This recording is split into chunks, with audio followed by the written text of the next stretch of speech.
see people who are attending virtually. While there's presentation on the screen, you won't be able to see who's in the room, as it were. But once the presentation is closed down, you'll be able to see the virtual room. Okay, all right. So it's just it just pops up as initials. It's not showing at the minute. No, but if people are attending virtually, if you put up your virtual hand, if your class is I should to see it. you'll be able to see it. Brilliant. There's no fire alarm planned tonight, so if you do hear a fire alarm, please leave the building via the nearest marked fire exit, which is the door that you came in by, and assemble at the top end of the car park. There's an agenda for the meeting tonight, which has been circulated beforehand. I hope everyone's had a chance to see it. There's a couple of things on there that aren't happening. Unfortunately, Richard Slavey's not here to be able to talk to us about section 106 contributions, an update on that, or planning game.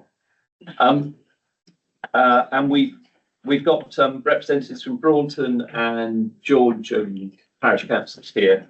And I think Braunton are going to talk to us about their neighbourhood plan. And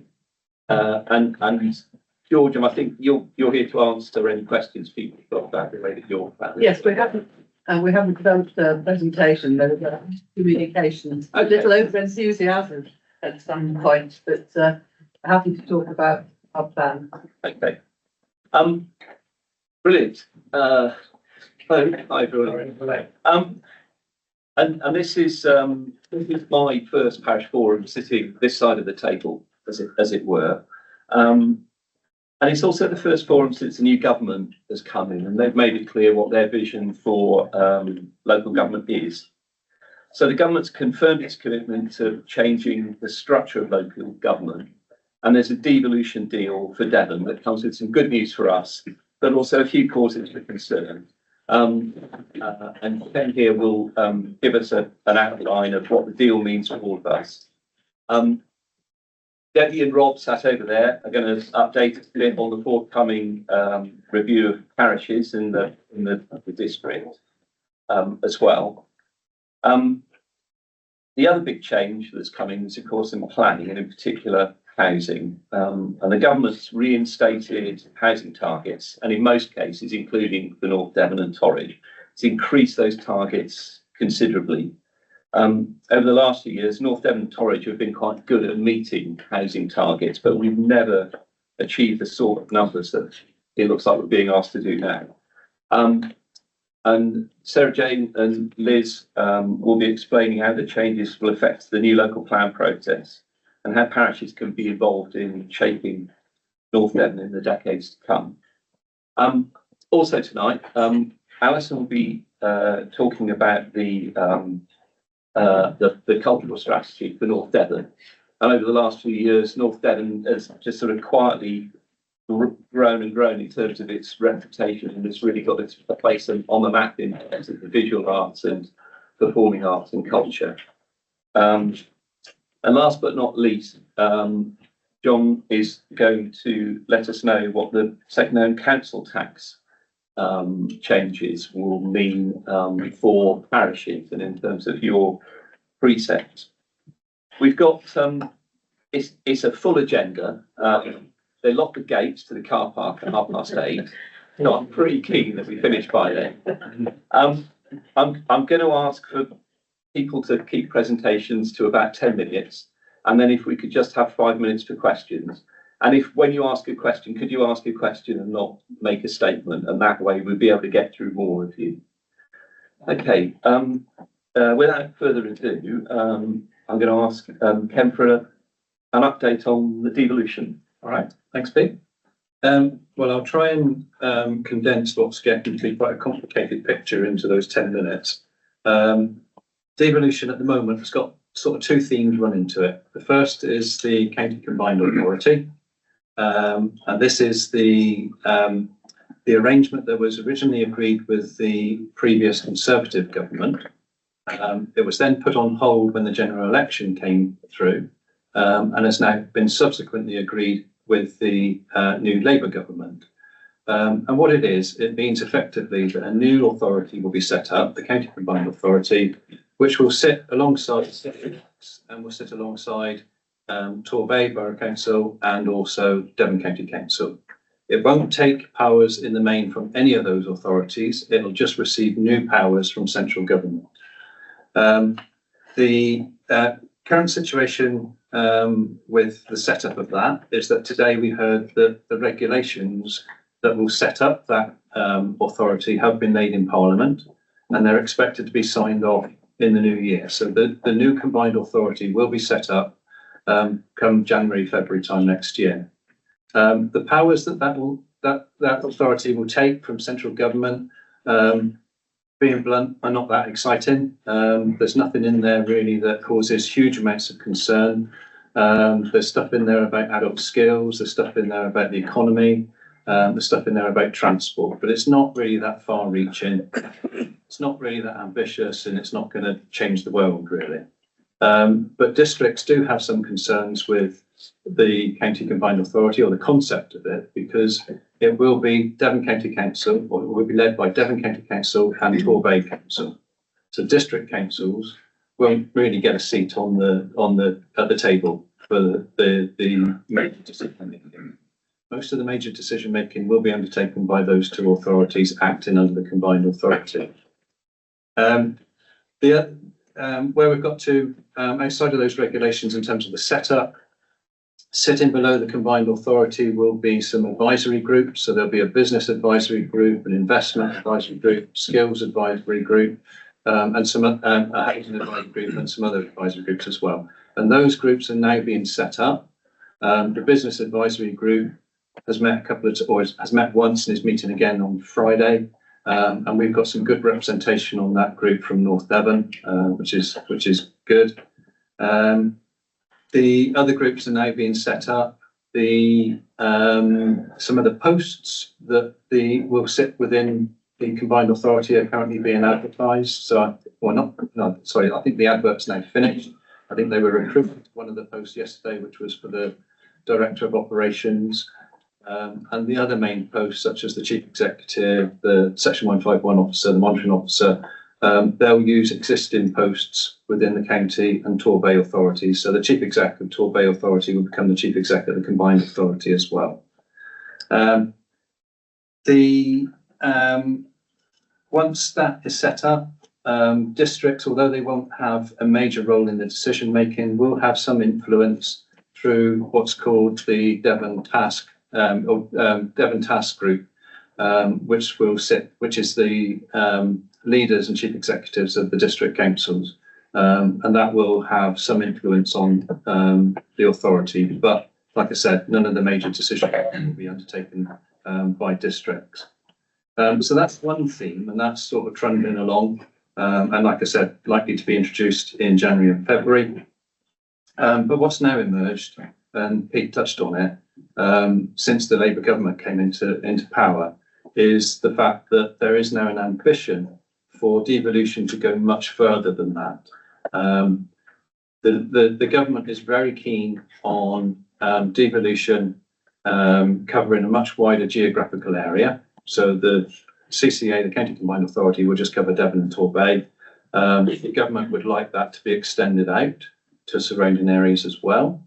And they're also very keen on devolution going through elected mayors, very similar to the combined authority areas that you see up north. And that's been flagged up through a number of means by government. So at the local government conference, for instance, ministers attended, and they made it quite clear that that was their ambition. They've also referred to it in the budget. If you look in the written document that supports the budget, it does refer in there to mayoral arrangements, combined authorities, wider geographical areas, etc. And there's also reference to it in the industrial strategy that the government has published as well. So, their ambitions have been fairly clearly flagged up to us. As Pete also alluded to, what is slightly more worrying, I guess, is that running alongside that is the suggestion that there will be local government reorganisation. And this has sort of come up more recently, I think, in the press this week. I think there's a story in the Times and the Express, the Daily Mail as well. They've all run in with it, which says about county councils and district councils all being abolished, and the country basically going to unitary authorities. I've not put anything out generally to our members or to staff about that, because the bottom line is we don't know what it's going to look like. So there is an English devolution white paper, which is anticipated to be released in the next week or two. And that should give us some more information and some more detail about it. But there are some obvious challenges, especially locally. But on the other hand, if you look at the landscape of local government across the southwest, Devon stands out now like a sore thumb as being the only area where we've got districts and county councils. Everywhere else in the southwest is unitary authorities, up as far as I think Gloucester is unitary. So it goes, quite extensive. But one of the challenges, and something else that's been flagged up in the press recently, is this wider geographical area. So which other areas would join with Devon to become this wider combined authority? The suggestion is Cornwall, but Cornwall have already flagged up that they don't want to join with Devon. I have an interest, I'm Cornish, I live in Cornwall. Cornwall have quite clearly said no. They think that the unitary authority in Cornwall is the way to go, and they don't see any intention, or they don't have any intention of joining up with any authorities, and they're also galvanising their parish and town councils to take exactly the same approach as well. So there are some obvious challenges with that, but where it will go, we don't know. And as I said just now, once the white paper is released and everyone's eagerly waiting for that one to come out, we will get some more comms out, and we'll get some out to the parish councils as well. Hopefully, it will give us a clearer steer as to what's happening. That's about where we are, Chair. Thank you very much. Thanks, Ken. Has anyone got any questions? Yes, go from over here. Yeah, sorry, David Ball from Chippenham. I'm assuming we'll see another line on our council tax grants to fund the combined piece. Eventually, yes, Yeah. I suspect. So another cost on the citizens of this area with very limited, what you've said, democratic contribution to what's going on. If the bulk of the decision making is being made at county and Tor Bay level, it's going to be, I would suggest, South Devon centric, but we'll be paying the same amount as the people in South Devon. I don't know how that will work out, in truth, because as well as new powers coming from government, the intention is that new funding comes from government. To be fair to the combined authority, they have tried to do it so that they are utilising existing staff rather than creating a whole new office and all the rigmarole that goes with that. But yeah, you're absolutely right. We could see that in council tax at some stage. We're very alive to the fear that this becomes South Devon centric. That is why we've been keen to ensure that there is influence on some of the advisory groups where we can influence. But the bottom line is, yes, the decisions, the major decisions will be made by the representatives of Tor Bay Council and Devon County Council. That is, there's nothing they can do about that, because that's a creature of the statute that sets up these organisations. Okay, thanks. Anyone else got any questions on this? No? Yeah, Peter. Ken, I guess we probably need to wait for the white paper, but do we have any idea on what the timeframes might be? Might we be the last district council meeting? Would it take a series of terms to devolve us if that was what's going to happen? We will have to see. You're absolutely right. The deal that's currently being struck by to create the CCA is being seen by some as the sort of a sort of staging post, if you like, towards a greater devolution deal. And that's the same in Lancashire as well. I think it's Lancashire, where they've just agreed a similar deal with government. They're seeing that as just a stepping stone towards something else. And it may well be that government concentrate on those other areas where there are no deals in place before turning their eyes towards Devon and the likes of Lancashire again. I don't know yet. But I think there's 21 county councils left. And there's absolutely no way the government's going to be able to run, local government reorganisation right across those 21 councils all in one go, I don't think. So if you remember a couple of years ago, they chose Somerset and two other authorities to go for unitary status, and that was mainly because that was how much they had the resource available to put to that particular initiative. So I don't think they'll go for 21 in one go, but I may be wrong. We'll see once the white paper comes out. Thank you. Thanks very much, Ken. That's right, excellent and helpful. I think what we as district councillors are learning from this is that we need to keep in touch with parishes much more through this process. And I mentioned at the beginning, so David Clayton, the leader, and I are doing a slow progress round parish councils in North Devon, just to come and listen to you on your turf to find out what the sort of issues are that concern you. So if anyone would like to visit one cold winter's evening from the two of us, please do get in touch. Sounds like a threat. That sounds like a threat. Yeah. Well, it has been. I mean, we've done a few so far. It has been really interesting, the sort of issues that are coming up. Next, I'd like to ask Debbie Chandler and Rob Bates to they've just done us a short presentation on the community governance review and how that affects parishes. Yeah, I'm trying to find somewhere tactical to stand. I think we might stand at the back, stand at the back, and then you give it forward. Rather than... Can you make it through here? Well, you can stand at the back, sure. Is that your first page? What have I got on the screen there? Yes. Sorry, I need to Just right stuff. let me start again. Yeah, we were told only 6 people turn up normally. So. Well, they heard that you were on, so that's Yeah, you haven't just come for this. Again, sorry.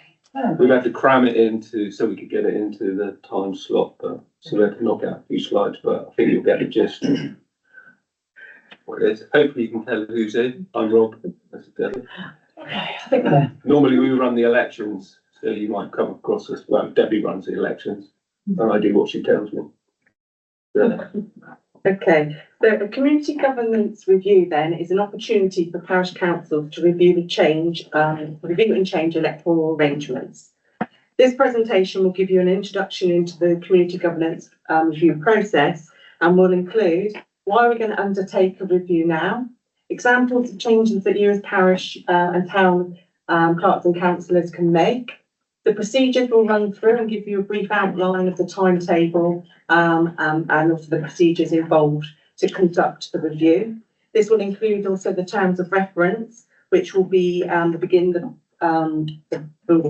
consultation period. The factors that you need to consider when submitting any recommendations to us, and also factors that wouldn't be considered as part of this review. They go into answering what different parishes can do now, but you can start to gather that information now, and then we'll end up with some questions. There have been a few requests from parishes in the last couple of years to look at various matters, and as there is only the Devon County Council elections next year, and hopefully in 2026 it's a non-scheduled election, so there's an opportunity for us now to review some of the governance arrangements for the North Devon district area. Now, if you have submitted to us in the past couple of years any requests, we ask that part of this review that you resubmit them, because previous submissions will not be considered as part of this review. I understand you are debating that petition in Parliament, so we might have so some examples of changes that can happen under a review: parish boundary changes, ward changes, changes to the number of councillors. That's quite a common one. Grouping of councils, for instance, when Brendan grouped with Canterbury. Merging of councils, creation of a parish council, change of a parish council the parish meeting. These are all examples that can happen under a parish review. So the procedure is that this is like a rough sort of timetable. So we'll start off with an information gathering stage, which is like an informal sort of stage of it before it goes to the formal stage. So we'll be writing out to you all, the emails all ready to send. We've set up a page on our website as well with a lot of useful information. Then when we get that information back from you, we'll formulate a report to the council and produce the terms of reference. And that sets out how the review is going to be done and the timetable. So there'll be a draft consultation document. So any proposals we get from parish councils will be put in there. And then it would go out to consultation to the general public, and anyone really can comment on it. And then we'll go through, if we get any more proposals, then we'll go through another stage of consultation. Then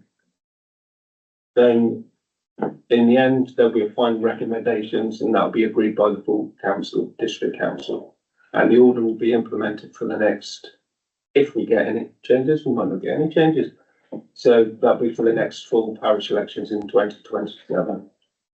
But if there are any knock-on effects, like if there's changes that might affect the district board, then we can't do those. They go to the boundary commission. But we would advise them that we would like them looked at. They were only looked at in 2019, so it's we're just outside the 5-year period, so they can't be looked at again.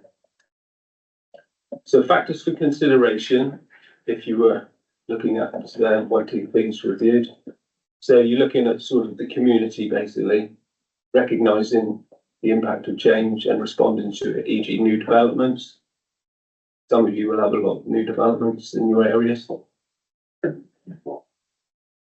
have the identity and interests of local communities. Focus on what the community has in common. And where people feel they have a stake in society and are able to influence decisions affecting their lives. So I think we had where Gunn moved to Goodley from, that was one where they felt they belonged more to Goodley. And would the proposal undermine the community cohesion? Size, population and boundaries of the parish or local community. We get things changed, like when Fairacre was built, that was added into Barnstable. It was the boundary was technically in Hankey, so that got moved. Factors not for consideration. So, as we said, the district and county council wards, we can't change those boundaries. We can put a recommendation forward to the boundary commission if things come out from the parish boundaries. We can't change the number of councillors on the district council. And we can't change the amount of money that a parish council raises for the precept. So if you were thinking there's a nice new estate being built next to my parish, and I want that in my parish, you can't get it. There's a lot of nice band G properties for them. So, what do you? Okay, Rob's already mentioned in the next couple of weeks we will make contact with you, but you don't need to wait for us to contact you. You can start that gathering process now, so you can start those discussions within your parish, the towns. Things that you consider as your electoral arrangements and whether matters that can be addressed by this review. If there are matters, then a full proposal will be required in order to take it forward. And as Rob mentioned before, on the council's website, we do have templates, and also there is a formal letter that you put on there, isn't it? But the template letter that you can use. And again, when we make contact, we will include that letter. Don't have to use it, but it's just as a template and things run through what will be included. But we can't stress enough that if you do have a proposal or recommendation you want to put in, is that you give us as much information as you can. And most importantly is a reason why you want to increase your parish council numbers, why you want to change the boundaries. That's really important to give you as much detail as possible. And another example is, if you wanted to make any boundary changes, include a map there with your existing map boundary, and also then what you propose to make those changes. The initial proposal, like I said, we're at the initial gathering process now, but all formal requests will need to be with us by the end of February 2025. If you have any questions or any further guidance, then we have set up a dedicated email address, it's new email, so we prefer not to use the elections@northdevon.gov.uk for this. We've got the cgr@northdevon.gov.uk. There's also a lot of information and guidance on the Local Commission Boundary Commission or Local Government Boundary Commission for England's website, and of course on the North Devon Council website we will be putting information, and a step-by-step process as we move forward into this review process. And the website there is I'll just put up there for you is lgbce.org.uk.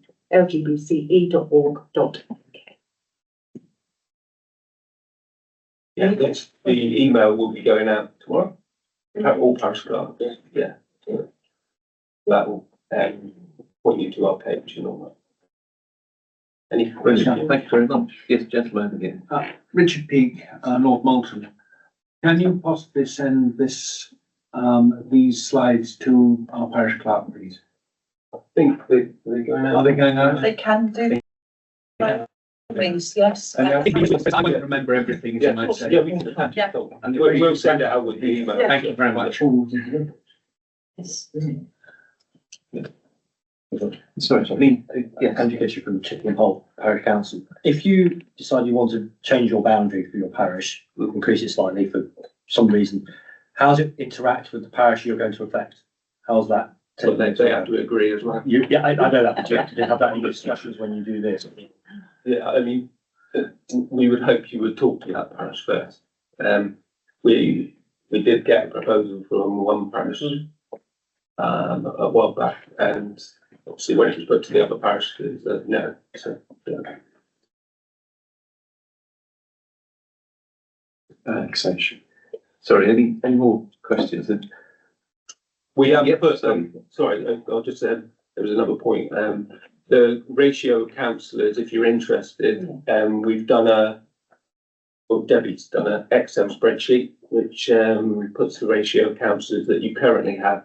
And it tells you if you are at the right level or you've got too, well, I don't think you can have too many councillors, but some of you will see. Really?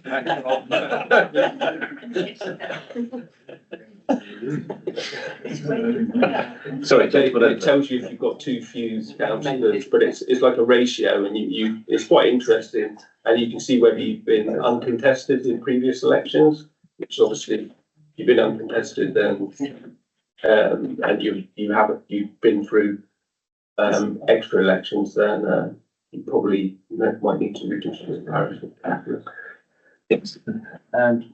Daniel and Parish Clerk of Chancery and Trent Hill in West Down, and there's an area like when you're talking about moving the boundaries, there is kind of an area that slices through like a lot of houses. So half of their house is in one parish and half of their house is in another parish.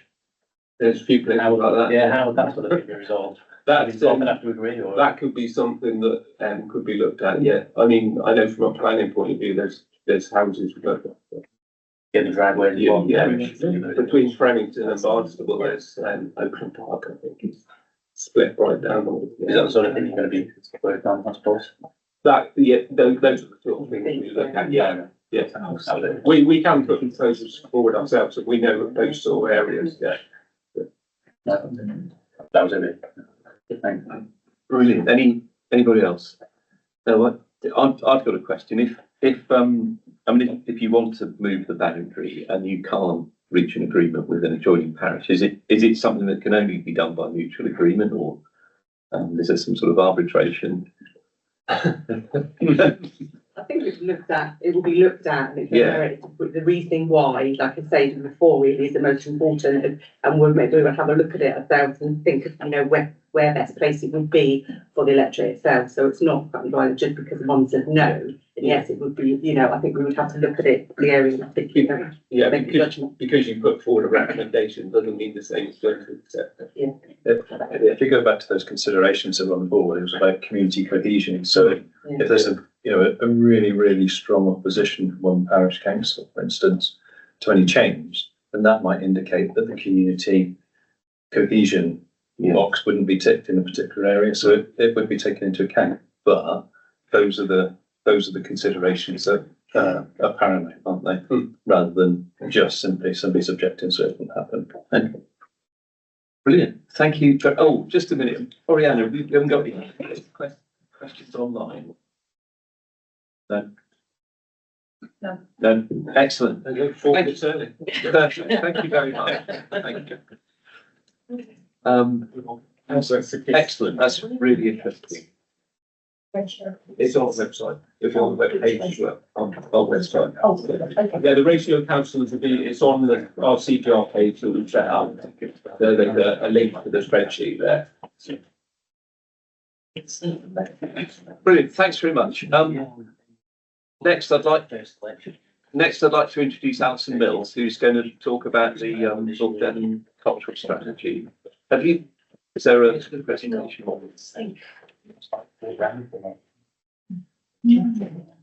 minutes. I think yeah, no. Easily recognised, but it's painful.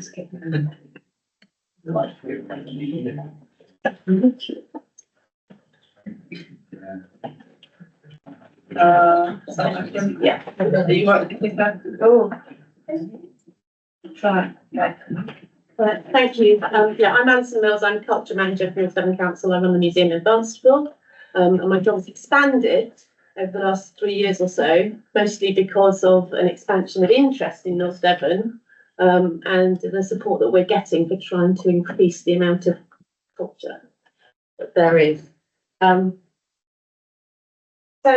We have a culture strategy. It looks like this. There aren't very many paper copies, but it is on the council website. And there are also 2 culture plans that we've done so far for Barnstaple and Ilfracombe. But it's part of a programme of trying to increase engagement, basically, which is being supported by Arts Council. So it all started really in 2021 when Arts Council identified North Devon as a priority place. So they felt that there was they had evidence to show that there's a lower level of engagement with cultural activities in North Devon compared with other areas. And also that their level of investment in North Devon is lower than in other areas. So they identified it as a priority place and they supported us firstly to create this strategy. We do also have a dedicated Arts Council officer who is sitting there waiting to receive funding applications from North Devon, whether that's from organisations or from creative businesses or can be from community groups that want to do some kind of cultural activity. So that's on the table waiting for your ideas as to what you might do. As far as the cultural strategy itself is concerned, Arts Council gave us some funding to work on this, starting in 2021, and it was adopted in 2022. It is joint across North Devon and Torridge. Torridge is not a priority place, but it is something called a levelling up for culture place. And obviously the way that the cultural landscape is in Northern Devon, it makes sense for us to think about North Devon and Torridge together, because we don't not go to the Burton and they don't not come to the Queen's Theatre. So that's why it is like that. It was a fairly collaborative process. We had about 6 months to do the work.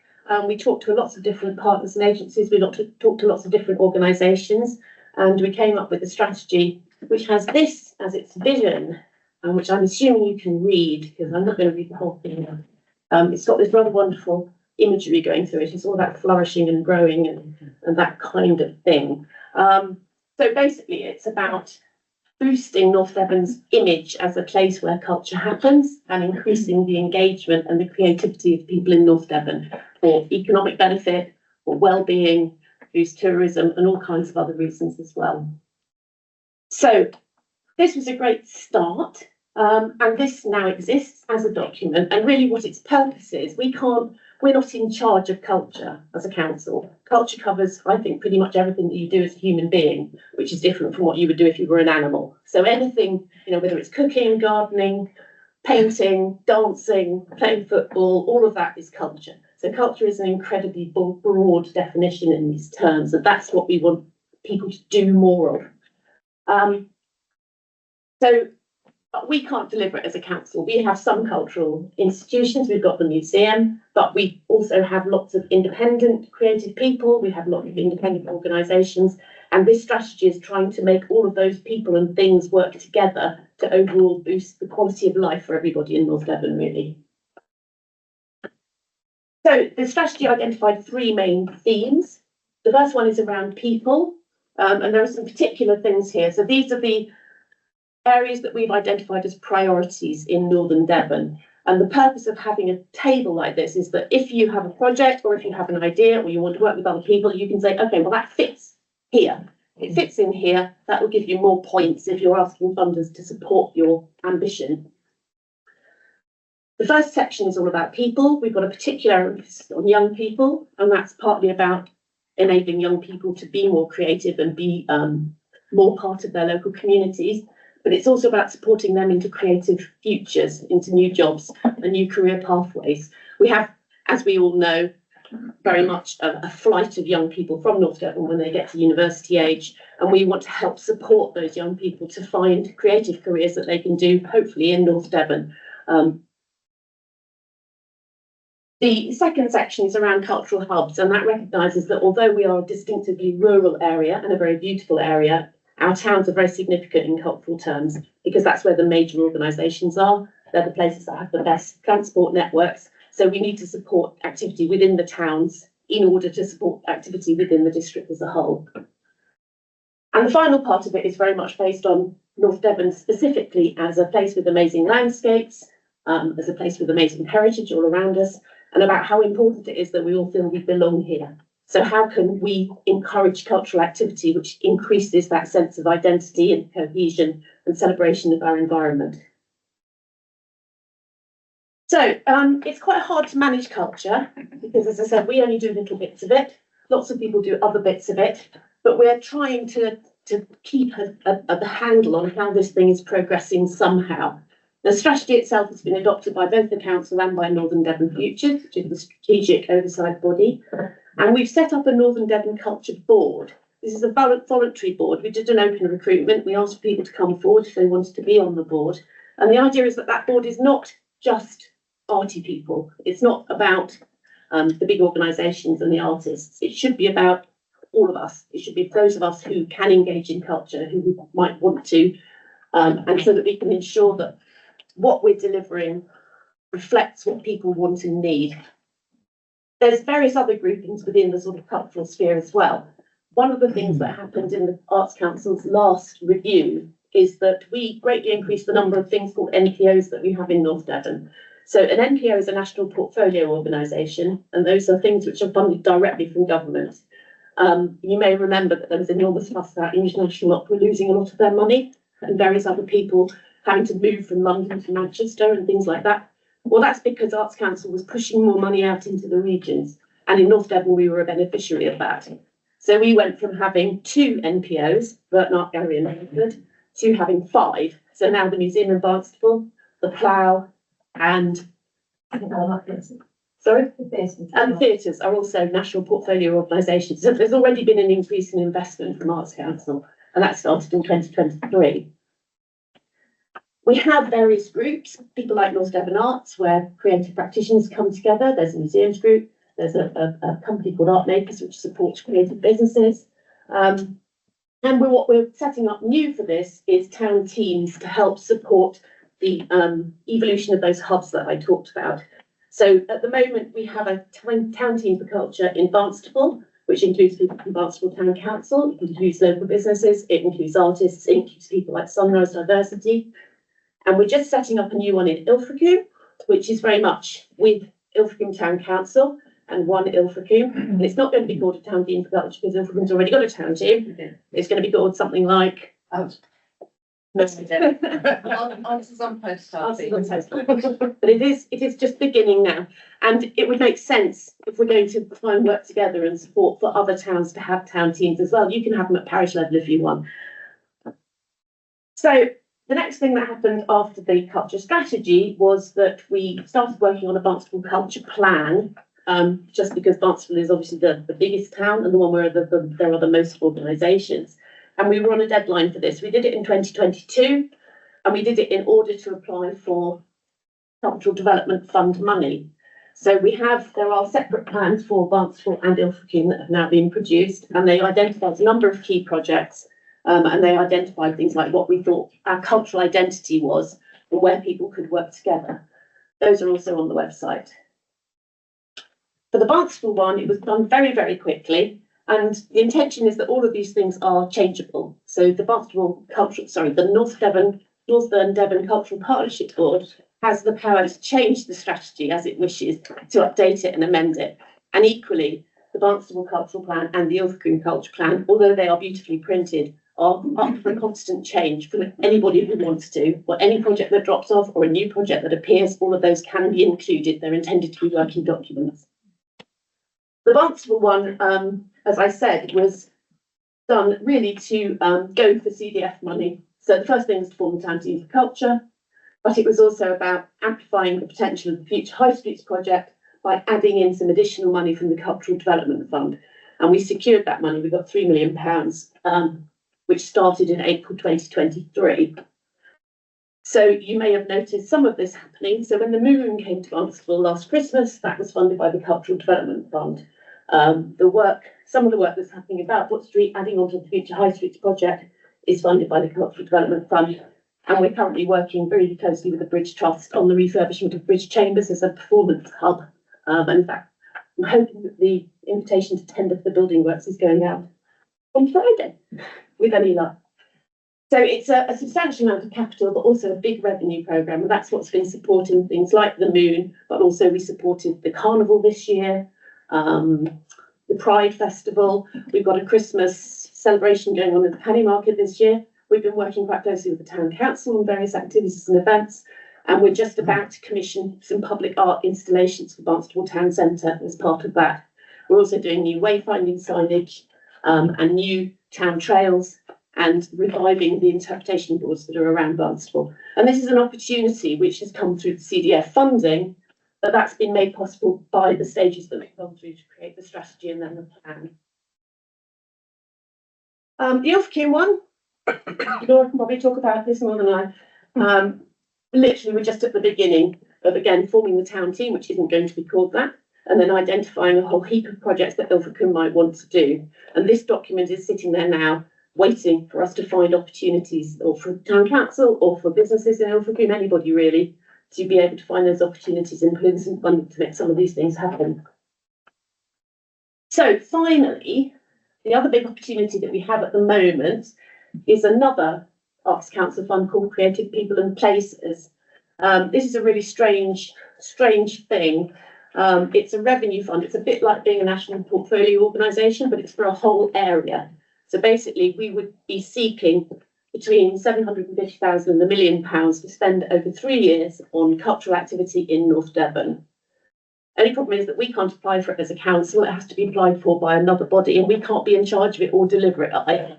So it's about creating a whole new cultural thing, which will spend at least the first 6 months finding out what it is that people want to do in North Devon culturally, and then putting together a plan to deliver that over the following 2.5 years. We're right at the beginning of helping. It's North Devon Plus who are leading on the bid for this, beginning to put that together. And what we expect is that we'll start in Ilfracombe because we've just done a plan and we know what Ilfracombe wants. But then it will be very much focused on going out and talking to people in the communities, finding out what they want to do, and then bringing in some high quality cultural provision in order to increase engagement. So that by the end of it all, we're no longer a black spot in cultural terms, but we're really thriving. So just a reminder then finally, is these are the main themes under the cultural strategy. The ones that we picked out for CPP around young people, landscapes and the public realm. That was on the basis of an open meeting that we had with anybody that wanted to be part of the CPP. That's what we're focusing on, we think. But these themes are there. And as I said, any of you that have an idea, want to develop something, want to find partners to work with, just get in touch and we'll see if we can help make things move forward. The cultural strategy is on the North Devon website. The easiest way to find it is just to put culture strategy in the search bar and it'll come up. That's the Arts Council's website. They've got loads of funding streams. Even if we get the CPP, they are still looking for more applications for cultural activity in North Devon. So it's an open door. And that's my email if you want to ask anything. Thank you, Alison. Is anybody got any questions to ask? Yes. How do you measure culture? And you started off, you said, we do this and there's less in North Devon than anywhere else. How do you measure? It's there've been various surveys over the year. There used to be a thing called the Taking Part Survey, which asks people how many times they've been to an art gallery, been to a football match, crocheted something, those kinds of things. So there is national surveying about that. As far as Barnstable goes, we're also looking at football in terms of how much the town is thriving at particular times of the year when there's particular things on. But the actual engagement thing is really a sort of a national, statistically significant survey that looks at different user groups, different ages, different locations, and tries to picture what people are doing. Thank you. I had a question, which was that you were talking about the Arts Council grants that are available. It's the best way for parishes who want to apply for those or are interested in those, is the best bet for them to get in touch with you in the first instance. I'm happy to pass things on. Our Arts Council officer is called Philip Butterworth, and he had run a few engagement events, open question sessions for anybody that is interested in doing something. And of course, this isn't just art, it's also all of the local museums, all of those kinds of things. Arts Council covers all of those types of funding. But yes, if you drop me a line, I can pass it on to Philip. Okay. Councillor Davis from Cholmondeley, I think you've got a question, Kevin. Yeah, thank you, Chair. It was on the last but one slide on the funding for 750 to 1 million. It underlined eligible locations. Can you tell us what the eligible locations are, please? Yeah, so it's as I said, we're a priority place for the CPP grant. I think there's 42 areas in the country which are eligible for this funding. I think there's 7 in the southwest. 2 of them already have CPPs. So we're one of a limited number of local authority areas that are allowed to bid for that money. So it's the whole district, effectively? It is the whole district. So, and the project has to cover the whole district. So we've been talking today, although we'd like to start in Ilfracombe, we think we can use Ilfracombe as a model because it's quite well forward in terms of its engagement with its cultural community. But we also want to make sure that there are things right from the beginning that benefit the whole district, and certainly within the 3-year period, they would expect us to have moved out to cover the district as a whole. Okay, that's great. Just one more. Can you tell us how you think the Pannier Market and Balport Street and the High Street improvements have helped you work towards achieving the cultural improvements? Has that made a great difference? Do you think? I certainly think it has. Yeah. I think the Pannier Market is remarkable. It's been a huge success, and having that space down the end to use for events has been really, really transformative. And we want to carry on doing that as well. As far as Boutport Street, the 2 bits which are within the CDF project, Boutport Street, 36 Boutport Street, the listed building, is intended to be a sort of visual arts and creative practitioners hub. And then Bruce Chambers is intended to be a performing arts hub as well. But what we would like to see is all of those different spaces within Barnstable, including the streetscapes as well, working together. We already have a joint programming group with the Town Council and the libraries to try and make sure that there is things happening in all different spaces within Barnstable. And the CDF project runs until April 26. So by that time, we will also hopefully have improved some of the outdoor areas with public art, but also with possibly some additional lighting. We've already put the power back on Queen Anne's Walk so that more things can happen in Strand.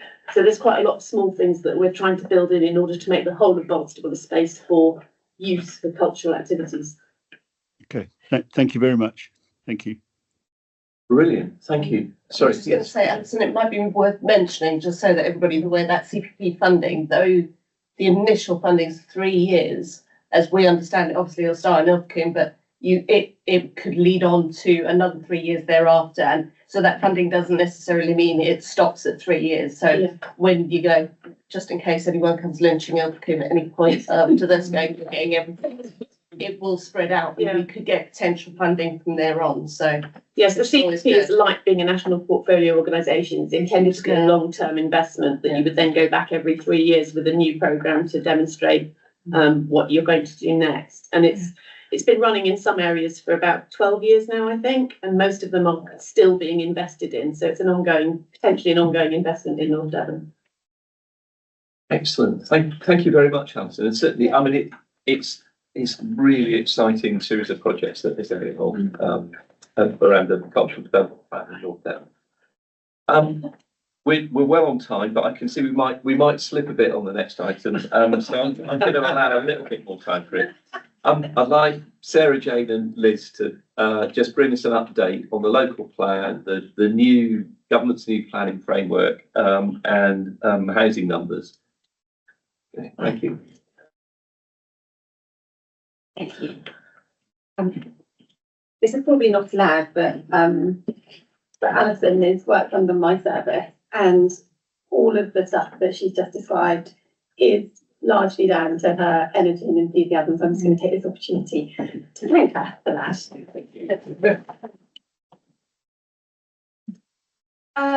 Yes, so we're going to talk to you about local plan. A number of you attended the last parish forum where we did start to talk about local plan review. It's ever changing. It's a really dynamic area at the moment, as you're probably aware. The new government launched a consultation on the National Planning Policy Framework, and that is making some significant changes for us. We were hoping to launch the local plan review in the autumn. I think that's probably what he told you when we last spoke to you. That's changed since the NPPF consultation, in that the way that plan making may change means that we're not going to be able to formally launch that until likely summer, autumn next year. But that doesn't mean that we can't do a lot of the preparatory work, and that's what we're going to talk to you about today, but also talk to you about what is in that NPPF, National Planning Policy Framework consultation. We have responded to it, and we are aware from government that they are going to be responding to that consultation at the end of this year. I'm going to start just by giving you a little reminder as to what the local plan is, the role it has in your community, and then Liz is going to really talk you through the changes, and she is the technical expert, so I will hand you over to her shortly. But just to talk about briefly the role of the local plan, it is about planning spatially, comprehensively and strategically for Northern Devon. It's understanding what our spatial ambitions are and how they then fit into our geography. It's got to meet the needs of all of us. It's got to be responsive to the needs of communities. And I said this last time, and I'll say it again, it's really important that when we can get going on this, that you are engaged so that we can respond to that. It's about planning for the delivery of sustainable development, protecting and enhancing the natural and built environment, be vision-led, which is where we should start, really. You know, what is it that we want to achieve? Because we will be talking about a sort of 15 to 20 year period when we're planning. So that really needs to be framed in where we want to be over that period and beyond, and our ambitions for the area. Thank you. Liz will touch on this in a minute, but we have to plan for growth. We will talk about the housing numbers that we need to meet. They are growing. And it isn't just about housing, you know, alongside that, and, you know, we need to think about the economic requirements, the infrastructure requirements, etc. And you may or may not have seen, for instance, the county's local transport plan 4 that where the consultation is, I think, at the end of this week, it's expiring. But again, you know, within that document, we need to be thinking about what's the infrastructure contained within that and how does that tie in with this process, and that's what we are saying in the consultation. I think a lot of this is repeated and I've probably covered already, so actually we can go on to the next slide. Thank you.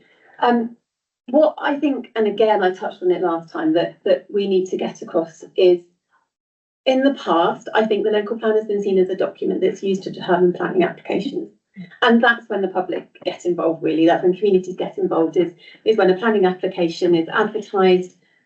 And actually at that point, it's too late, really. We can't be thinking about the principles of the application at that point in time if it's allocated within the local plan. At that point, we can only really be talking about tweaks.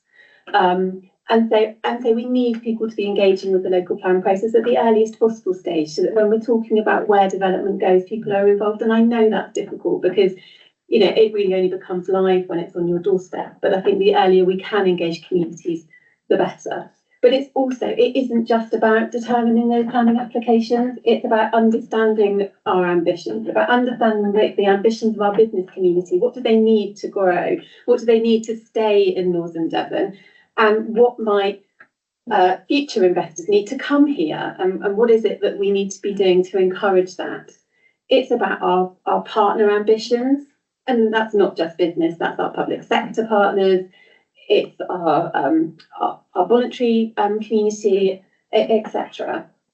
And we talked about Northern Devon Futures earlier very briefly. That's a strategic partnership of public sector organisations, of businesses, etc. And that should be a really important strategic board now to understand, okay, what does everybody want to do? Where do they want to be by 2050? And how can the local plan seek to facilitate that? And I just think it's really important that the local plan is recognised as a document that can help deliver all of this, rather than, as I say, just seeing how we perhaps have seen it previously as a tool to determine planning applications. And that's really just also within this. So this is just giving you the strategies that are in place currently. And Alison's talked about the cultural strategy earlier today, the economic strategy that you may all be aware has just been adopted. We need to be thinking about actually, okay, so those strategies are in place, but what are the spatial implications of those, and how can the local plan seek to facilitate them?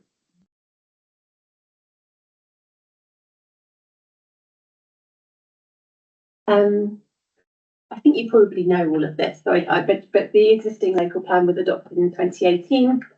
It runs from 2011 to 2031. And this slide is just telling you what it does, but I think you already know that. So I'm not going to dwell on that. And that takes us to the new local plans, which is over to you. Very much. So again, much of this you probably already know, but just as a refresh, both North Devon and Parish have agreed to produce a new joint local plan for Northern Devon. And as Sarah Jane mentioned earlier, it's about being able to take advantage of any opportunities which have come along since the last local plan was in place, to basically make sure that we're on the front foot to take advantage of opportunities. At the bottom here, there's 2 points which I think are really important. One is the final one. It's been carried out in a challenging national context.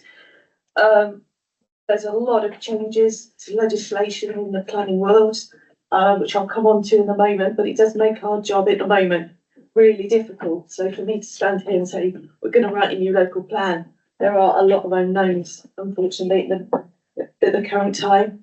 And the second to last bullet point is really important. So preparing a new local plan is really complicated. And then it says it takes a long time. The last local plan, I think, took many years. That's right, Ken, wasn't it? Mm-hmm. Yeah. I wasn't here when it started. It took me many years. The new system. So firstly, yes, it is complicated. It isn't just us sitting down in a room, having a chat with all the 10 parish councils, other partners, and just writing something. We have to evidence what we put together. What we do has to go through an examination and it has to be considered by a planning inspector.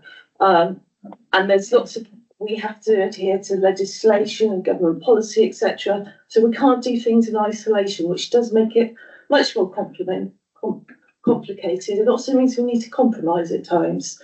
But the second part of that, second to last bullet point, says it takes a long time.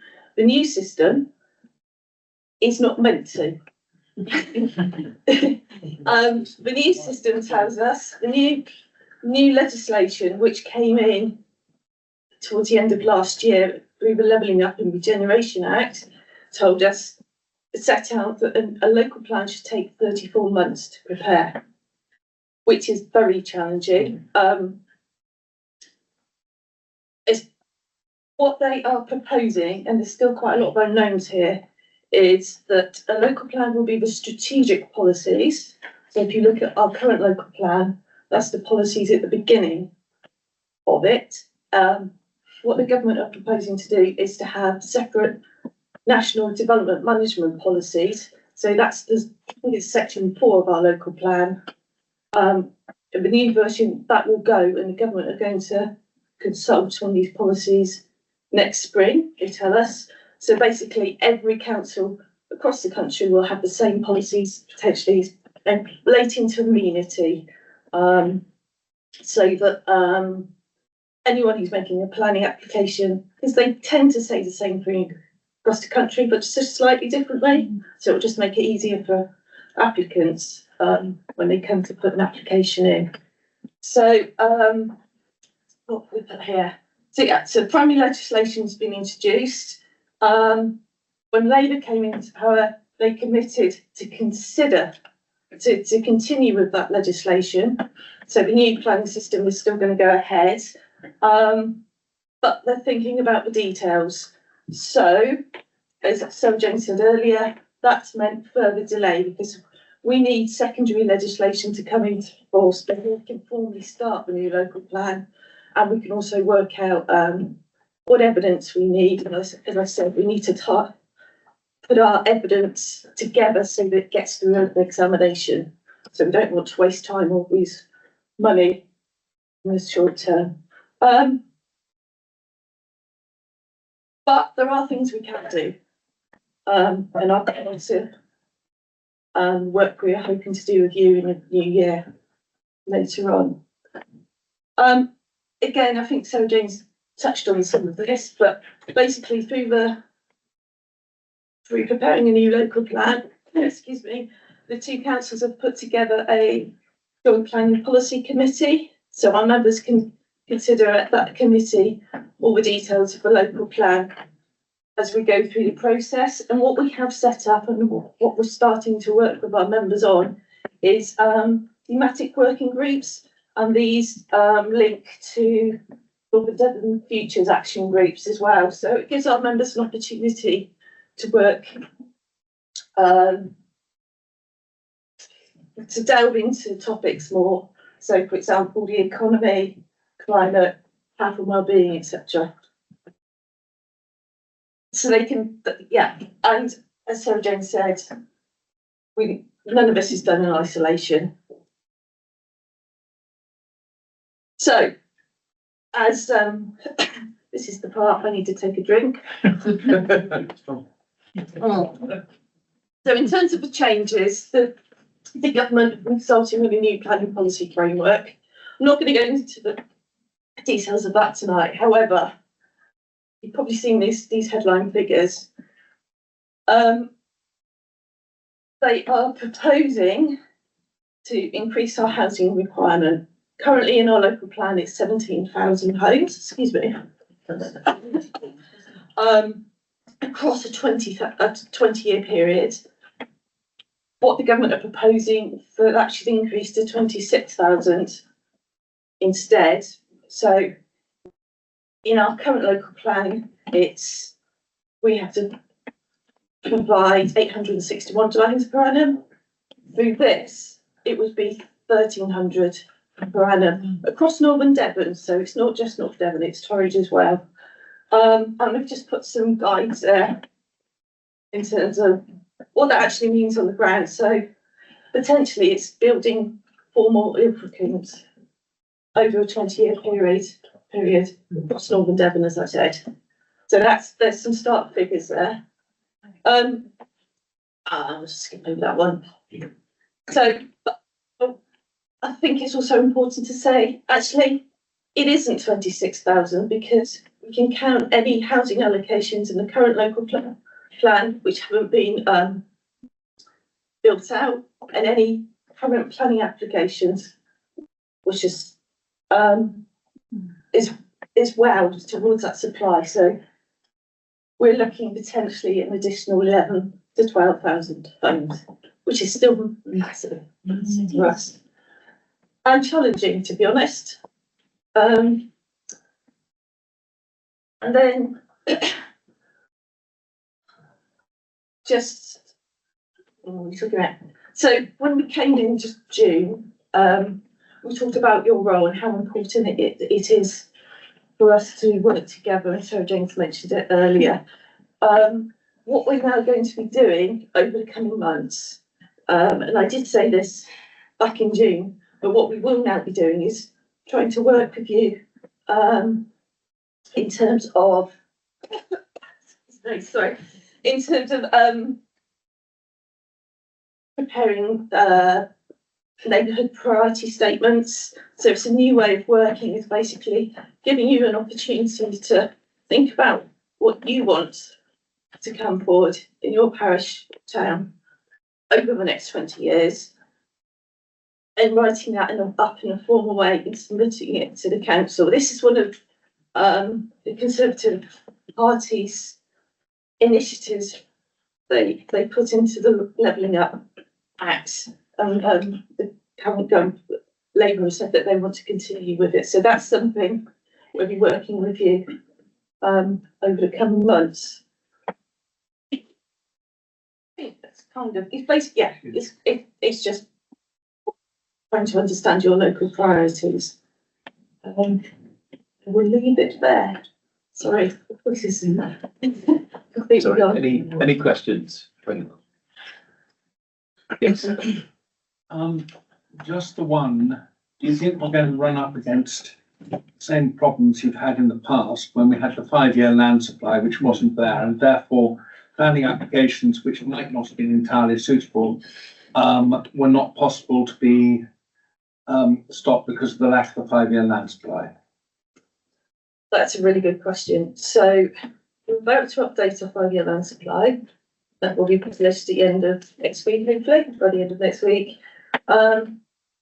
We're not sure when this new housing number 26 pounds will come in and what the transitional arrangements will be. But we are assuming that at some point it will happen, and in the short term we won't be able to meet the 5-year land supply. And the government have reinstated the 5-year land supply requirement in the consultation version of the NPPF. So, Just as a sort of small comeback on that, I mean, I'm sorry, Richard Peak, North Moulton. We're a village of about 350 houses. A few years ago, we had outline planning for a further 141 houses within the village. Now, that's quite a large amount. And unfortunately, as the district council will also know, I think that we have Cavanna building at the moment, but most of the previous developers have gone bust in the process. So that must say something. it is, sorry, so James. Well, no, I just think it's worth saying that in the NPPF consultation that we mentioned, we are raising all of those issues. So it is that it's about amount of developers that we have working in the locality. It's about labour force. All of those contribute to our ability to make those numbers. And in the past, we've granted the planning permissions. I know you'll hear in the press about it, the planning system, but a lot of the time those permissions have been granted, but they're not being implemented. And the 5-year housing land supply is based on what's actually coming forward in the implementation stage and not at the consent stage.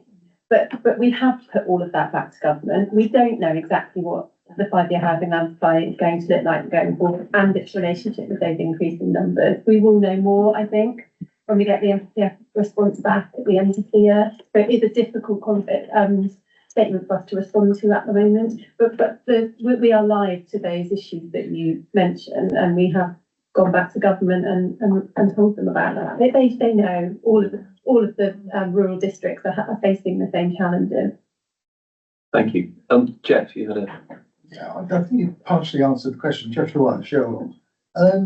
The two issues that seem to come out from this are what happens to the land banks that are being held and retained by developers if there is a shortage of available land, and what happens to the infrastructure that should go with the new housing, like hospitals, roads, schools. When does that come into play? In terms of at present or moving forward, because in terms of moving forward in that infrastructure provision, that's something that we want to ensure we're coming through the new local plan, so that we are working with our NHS colleagues, we're working with our county colleagues to ensure that we're understanding the needs of their organisations and reflecting that. It's complex. I'm sure you've all got examples that you will give me where infrastructure hasn't come forward in the earliest phase. It's challenging in terms of that viability. And so you might have two accesses serving a development, for instance, and one can accommodate X number of dwellings. That is the reality of it. And as that cash flow comes through, that second piece of infrastructure will come forward. But we are continually reflecting on how we are considering applications and the tools that we have available to us to respond to that. But it is incredibly challenging. With respect, and I don't mean this really, that's not an answer, is it? Basically, what you're saying is you have an insoluble problem that you've had for years, and it looks as though that problem is going to continue into the future. I think it's multifaceted, the question, to be honest. So You're probably right. because you've got the needs of the particular development, and it's the needs of that development that we can respond to through the planning system in terms of Section 106 agreement requests. That is only as good as the information that we have. So if you're thinking about things like a new hospital, for instance, then the section, at the moment, we're not requesting, I don't think so, Ken, you can tell me differently, but I don't think we're requesting, for instance, Section 106 responses to that. That's funded separately. So that relationship with the planning system and those other organisations and other government departments as to how that is funded. As I said, if you're talking about the needs of the development, then that is more within the confines of the planning system.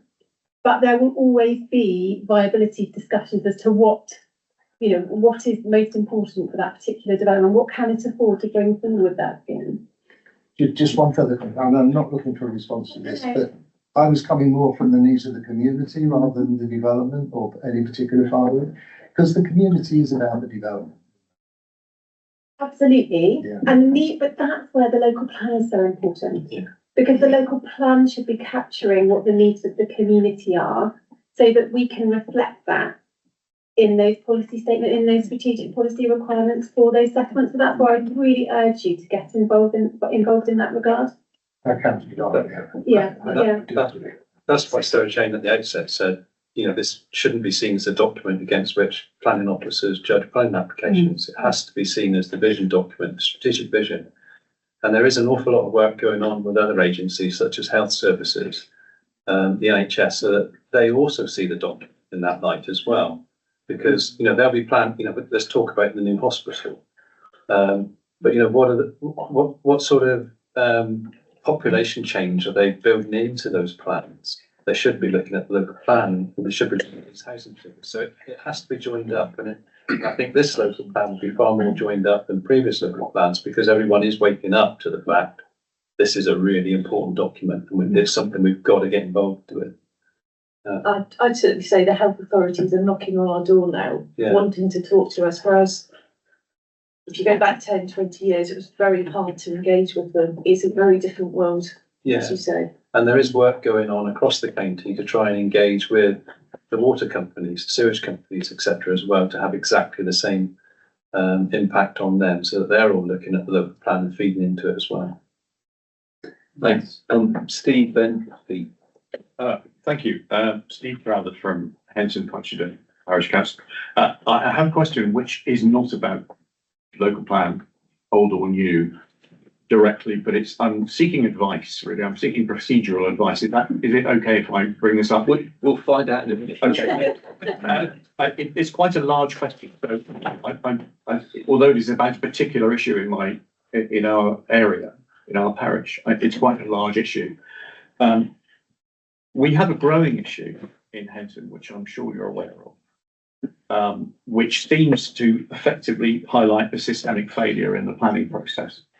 It's called the Chivner Cross Estate, sometimes known as Land off Tinover Road. It's a new estate off a new roundabout that was originally given planning consent in 2013. And in the original consent, one of the things that was actually in the outline application is a 400 square metre multi-purpose hub comprising A1, A3, A5, D1 and D2 uses. The other two major parts of the consent were for 150 houses in a new estate and for a bespoke business park, which the then applicant is still building. What we have now is we have 150 houses. We have a business park that is being built sequentially, and there is a new application to expand it. But we have an access road, a single access road to that whole estate and both sides of it that is unadopted and has 50 pieces of raised ironwork up to 3 inches high, which everybody has to drive over to get in and out of both sides.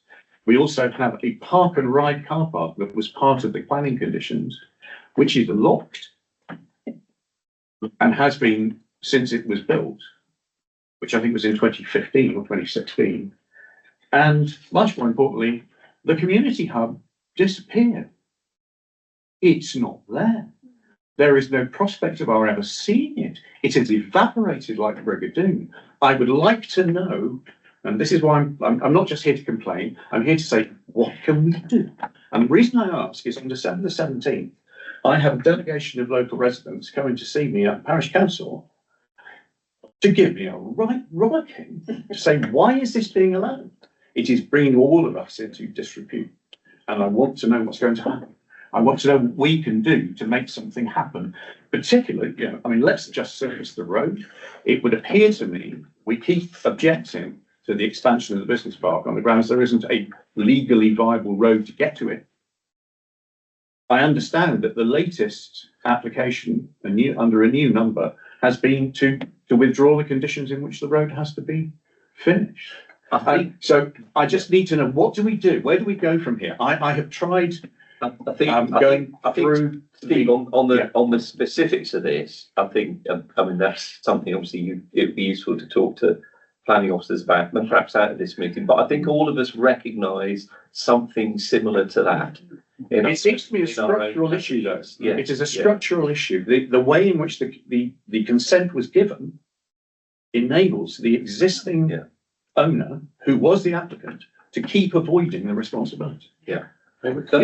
As Pete says, that's something we can pick up, and I'll go back to the planning officers and try and find some more information about that. Thank you. The issue that you and I were both there when it was granted. Yeah, probably was. The issue that you raise about things disappearing usually comes to the fore when people talk about affordable housing. Yes. And that is as a result of the provisions in the NPP Act. Yes, about liability. Which say that we have to take into account liability at any stage. And I'm not sure if that's the issue here or not, but it is, because it wasn't considered in the viability assessments, and also it hadn't been included in any of the S106s that have come in since. Right. So in relation to our residents are wondering what's going on. Okay, in relation to the road, just talking off the top of my head, there should be safeguards in place such as bonds, etc., to ensure that somebody, county council, can step in and complete the adoption works, but whether that's the case in this particular case. All the evidence suggests not. Okay, we'll have a look. Thank you. Can I now liaise with you and Sarah Jane directly on this? It would be with myself and Tracy Blackmore, who's the development management manager. That would be great, thank you, because I'd like to have an answer by December 17th. All right. Yeah, thank you. Peter. Yes, Peter Jones, I'm a parish councillor for Rackingford and the district councillor for Woodbridge. And I hear some of the things you're saying. I know that the councillors in Rackingford are frustrated and call the local plan mainly nonsense because so many elements of it were utterly ignored when that element of an application was suddenly brought forward, discussed, and just what was written didn't happen. But the other thing that's deeply concerning is to hear that we might again fall into a 5-year land supply issue. We're dealing with the issues in Witheridge at the moment of 155 house development that went through as open market, was retrospectively changed to affordable housing in the middle of the countryside with no changes to infrastructure, a single access road. So he should be concerned. He really should be concerned about that. My question was, just in terms of the neighbourhood priority statements, what's the expectation? What's the timeframes? What do we need to do? When do we get ready for it? So we are working that up at the moment, and we're looking to send something out in January time, and then it will be over the next 2 or 3 months. And I appreciate it takes time to put these things together. So we'll be working over probably the next 6 months or so with yourselves. And if the government come through with any more information in the meantime, we can start to make it evolve. Thank you. Sorry. Hi, Yes, sorry. Tracy Lovell, Brooklyn Parish Council. I just wanted to ask, where do neighbourhood plans fit within the new local plan? So there's been no changes in terms of how the relationship between neighbourhood plans and local plans. And the current guidance, again, could be subject to change, but it wasn't included in the NPPF consultation, was that we take forward.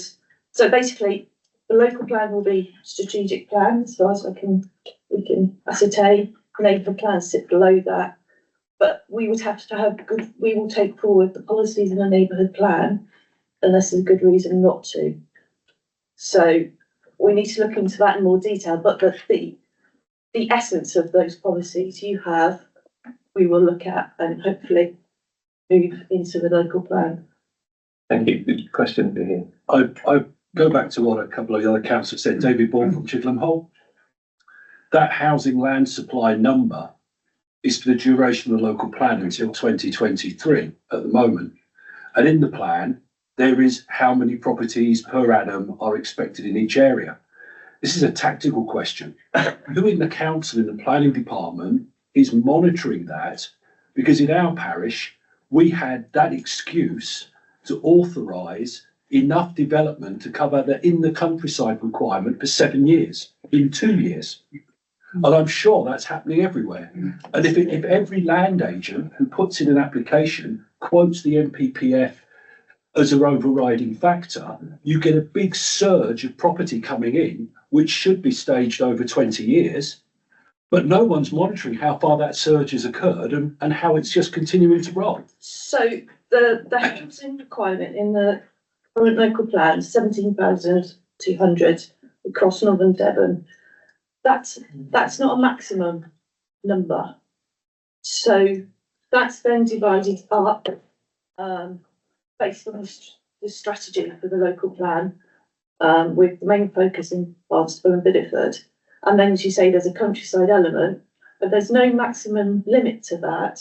Each application is determined on its own merits. But in response to your question, in terms of monitoring, we have to issue that statement annually. It's being constantly monitored. Well, in terms of where we are in if terms we're at the same yeah. approval rate in our parish for the next 2 years, we'll have met the whole countryside's requirement for the whole local But plan. it goes back to the point I was making. It's not about granting the permission. It's about the delivery of the unit. That's the point at which they contribute towards the 5-year housing land supply. And that's where it becomes really challenging for us or for our development management colleagues, because we have no control over that delivery. That was how it was broken last time, wasn't it? Yeah.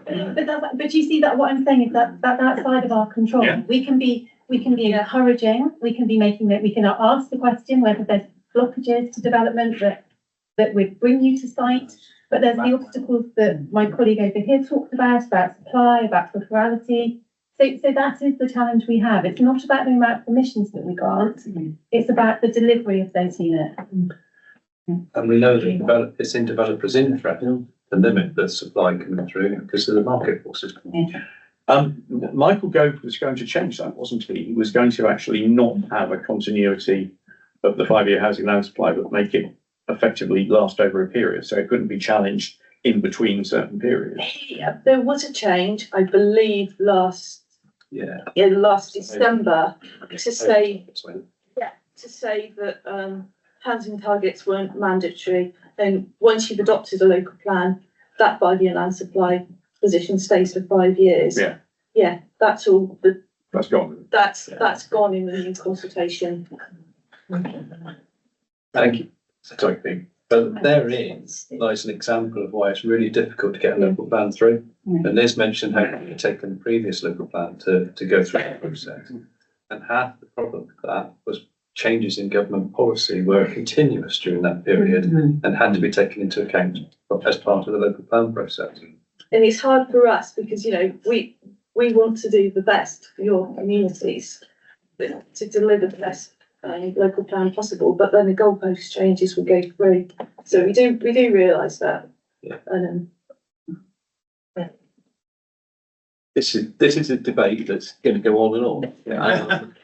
And I know I'm in the forum's due to meet again next year, but hopefully by which time we'll know a bit more. But you know, in the interim, you know, I'd urge all of you to look at your parish statements and to be working on those. Braunton, I think, is somewhere that's actually got a made neighbourhood plan, and I know that they're a struggle to bring to that stage, of having been involved in two that haven't happened yet. So I don't know if Tracy and Sue, is it? Yeah. Would like to tell us a bit about the process that you went through. Are you happy for us to do it here or in Munster? Wherever you feel most comfortable.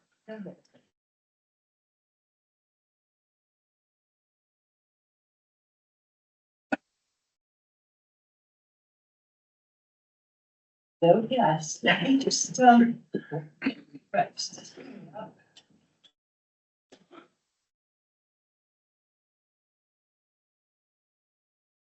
Okay,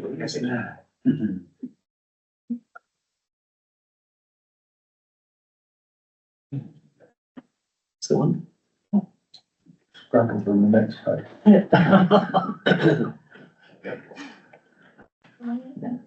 Well, thank you for this opportunity for us to come and talk to you. And we were tasked with giving an overview of the development of our neighbourhood plan and how it is working now. So during the course of the next 10 minutes, we'll sort of set the context for those that may be not familiar with neighbourhood plans, how our plan was developed, how we arrived at the aims and objectives, the journey we went through to get the plan, website we were hoping to give an online demonstration, but the technology is stopping us from that, so sorry for that one, and where we are now, and trying to answer the last question, was it worth it?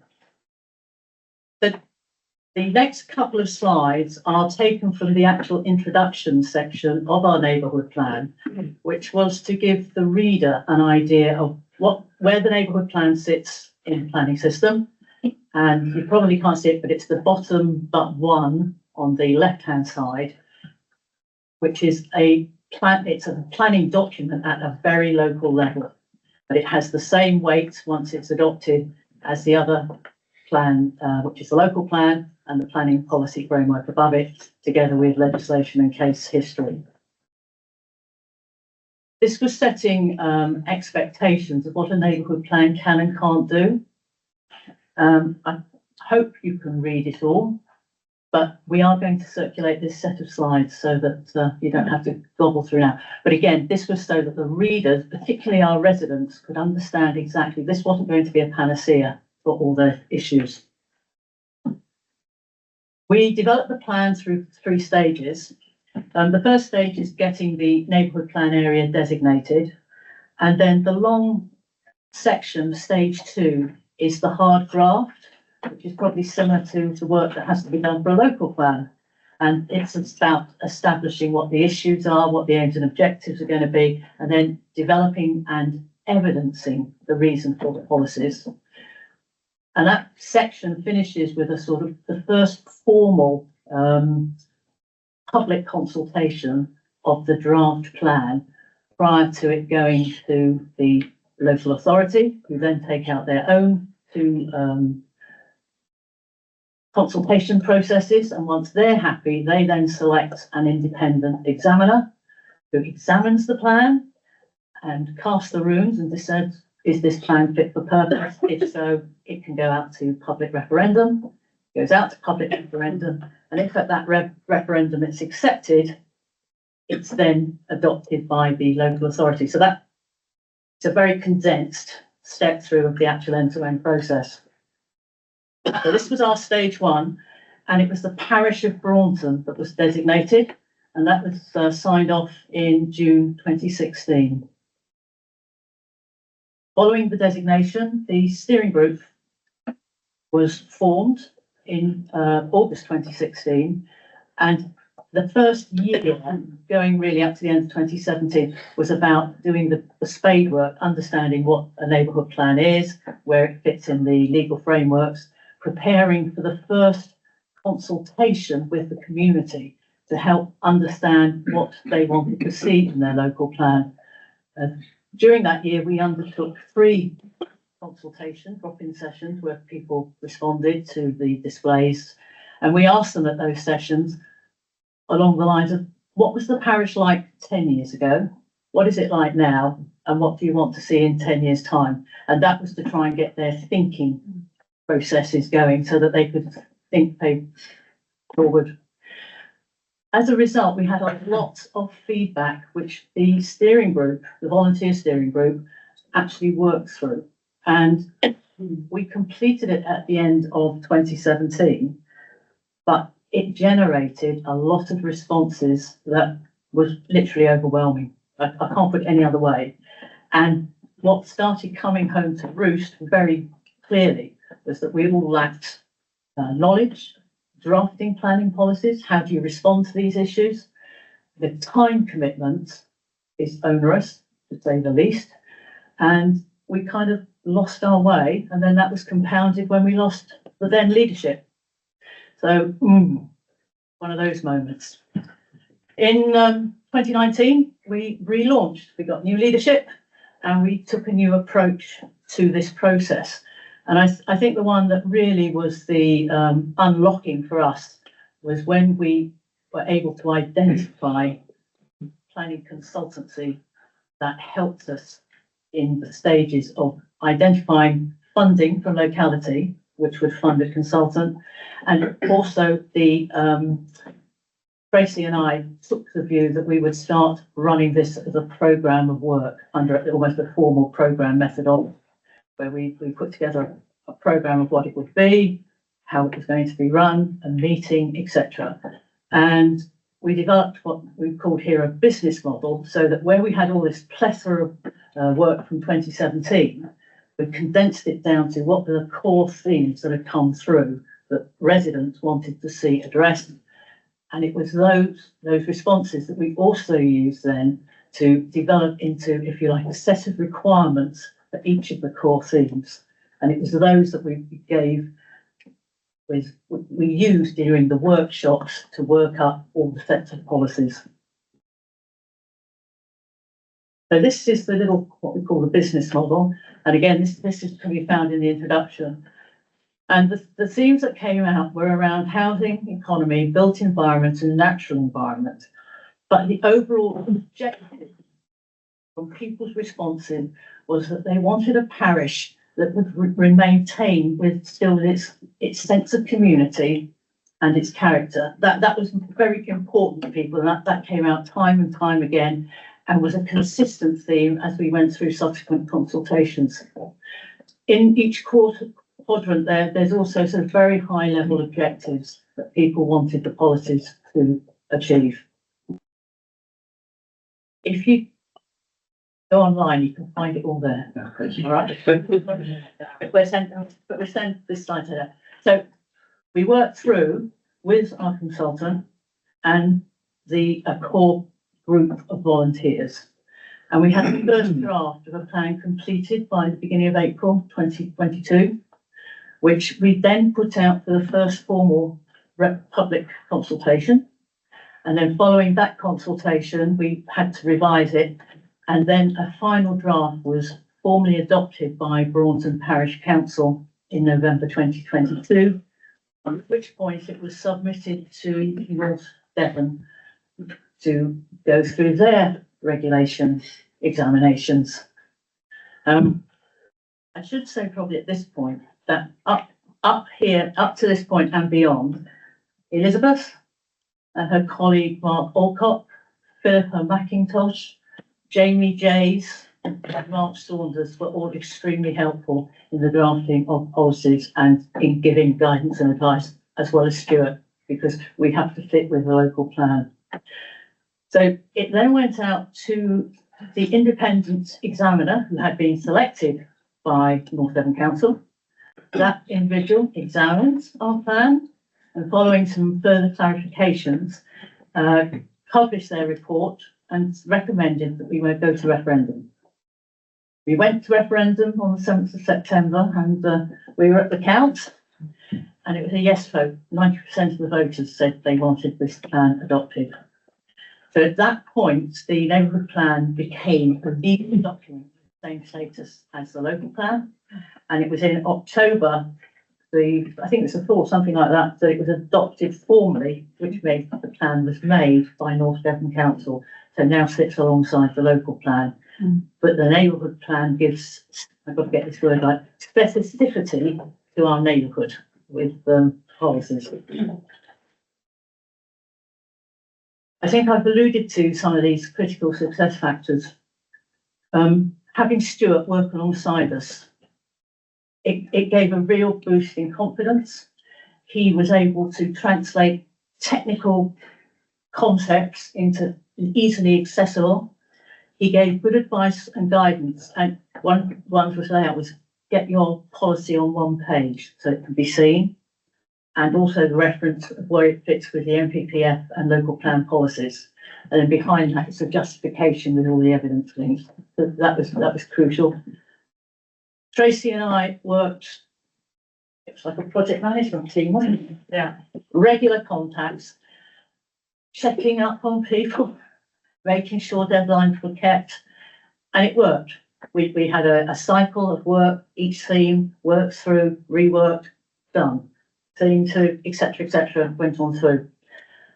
Funding really helped.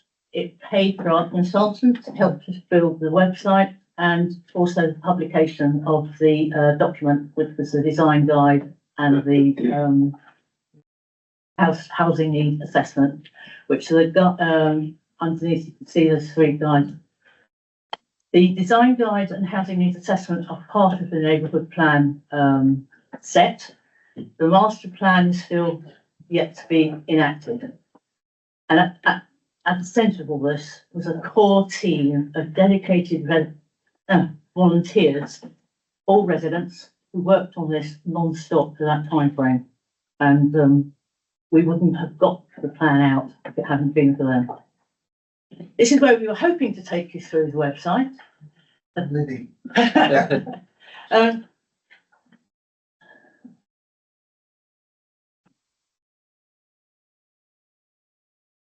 The tabs at the top, we were hoping to show you the neighbourhood plans there. There's the 6 sections, introduction, the different policy areas, and a glossary. And next to that is the design guide, which are quoted in the policies, which encourages developers to try and keep the character of the village. And then the character assessment, which I would say this, but I think it's a great point in time overview of the parish in 2022. Very good document. And then the other sections there are the evidence library for housing need assessment, ecology, economy. And the last one that's still being updated all the time is the governance, because we still meet regularly as a steering group. So it's just over a year since the plan was adopted. And yeah, we were naive to think it would all be plain sailing at the time. And we have found that it's not consistently applied, some of the policies across. And certainly in the first, well, immediately after it was accepted at referendum, there were 3 applications determined without any reference to policies, which they should have been.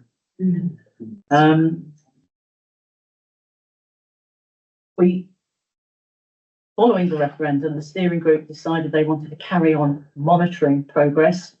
So we now have a quarterly review of all determined planning applications in the parish. The case officer report is reviewed and looked at and compared with the neighbourhood plan policies that we thought relevant.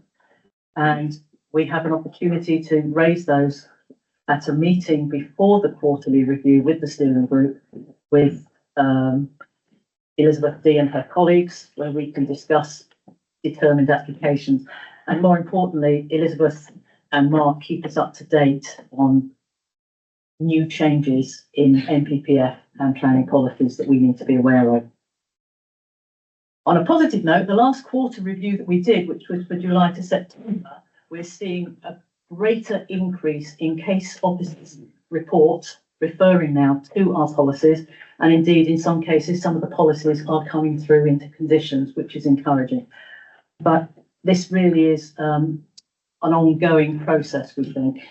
And we are still learning, which I'm sure the case officers are as well, but we're still trying to understand about consistency between various decisions that are made by case officers, because certainly we're learning that the case officer, the individual case officer, has a huge amount of discretionary power, which doesn't make for a consistent follow through or application of policies.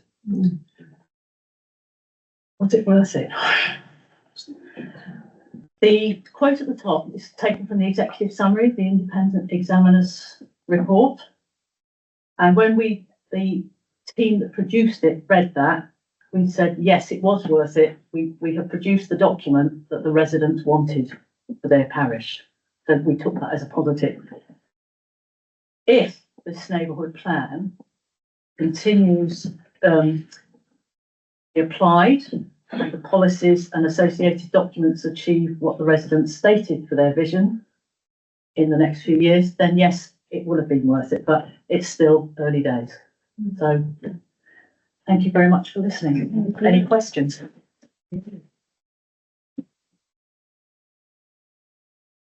Thanks very much, Sue. Has anyone got any questions for Sue and Tracy at the moment? Yes. How much will it cost?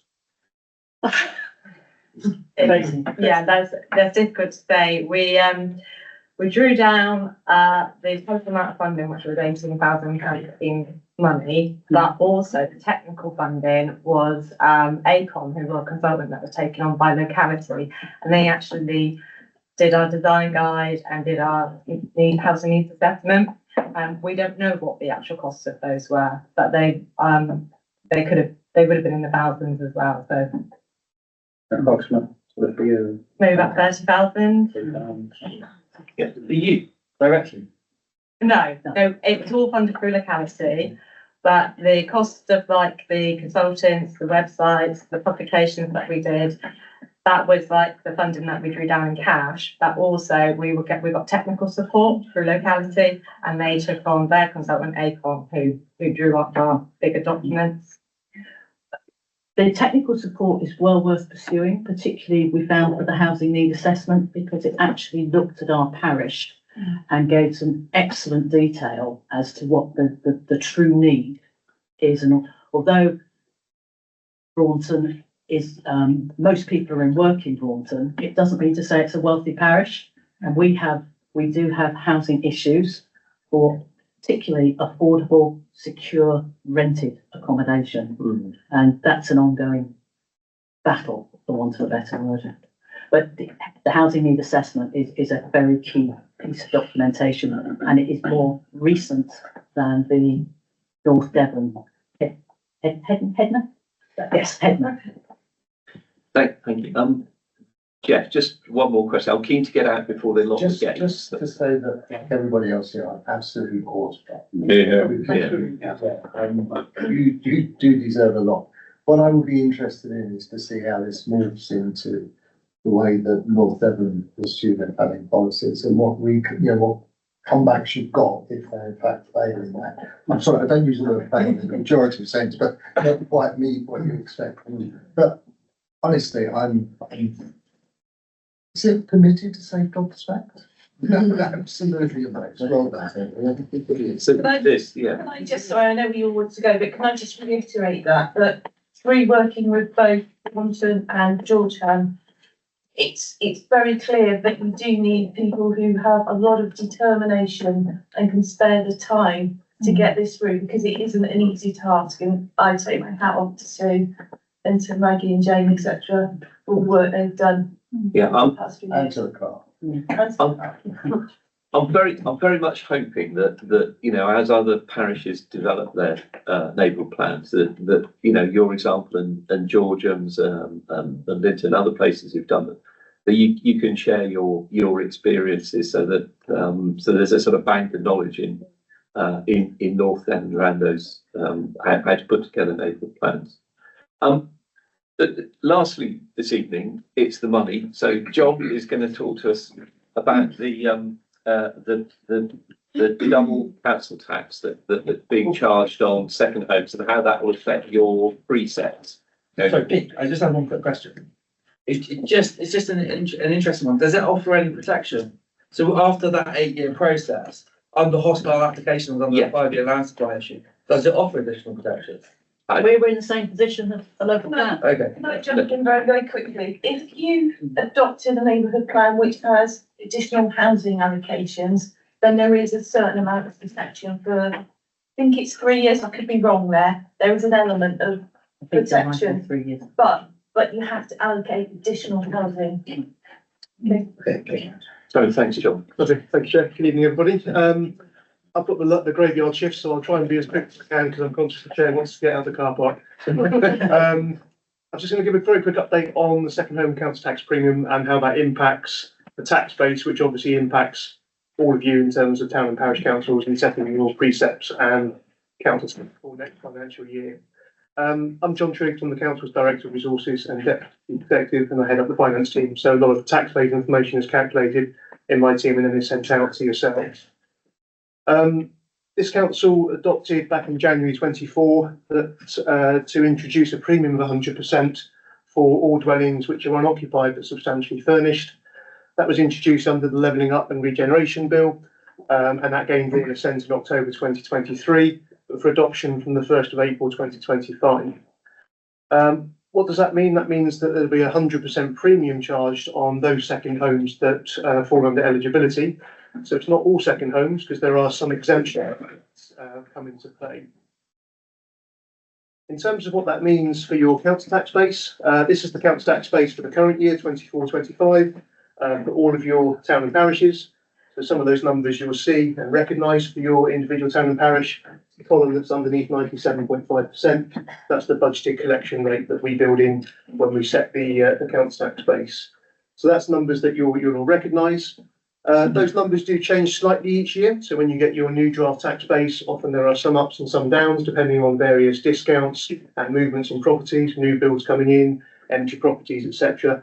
Those numbers change, don't normally change substantially, but obviously the introduction of 100% premium on second homes could potentially change your tax base significantly, especially for some areas. And I've already had some correspondence with some of those areas already about what that potentially looks like for you. That will come out in your draft tax base information that's being calculated at the moment.